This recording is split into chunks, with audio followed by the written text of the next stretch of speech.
গরমের প্রভাব শুধু মানুষের মধ্যেই যে পড়েছে এমন নয়, এর প্রভাব গিয়ে পড়েছে অবলা পশু প্রাণীদের উপরেও।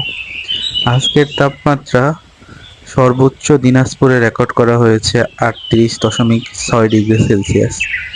আর বাংলাদেশের ইতিহাসে সবথেকে বেশি তাপমাত্রা রেকর্ড হয়েছিল রাজশাহীতে 1972 সালের 18ই মে, 45.1 ডিগ্রি সেলসিয়াস।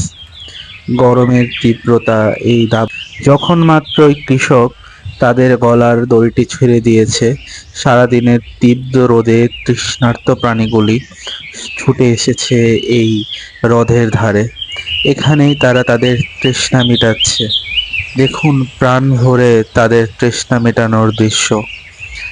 তারা অবলা প্রাণী, কথা বলতে পারে না, কিন্তু তাদেরও তৃষ্ণা পায়।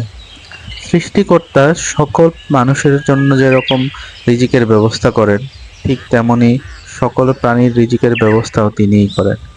দেখুন এই যে অবলা গরুগুলো, তারা তাদের তৃষ্ণা মেটাচ্ছে এই হ্রদের পানিতে, আর তাদের তৃষ্ণা মেটানো শেষ হয়ে যাওয়ার সাথে সাথে তারা উঠে চলে যাচ্ছে।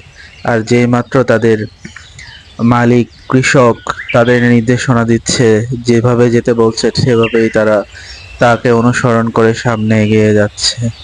তারা কত অনুগত, তারা তার মালিকের কথাই চলছে সামনের দিকে তাদের গৃহে।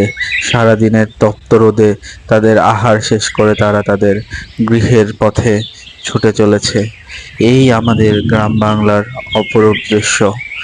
এইটা এখন খুব কম দেখা যায়, আপনি দেখতে পাবেন গ্রামে।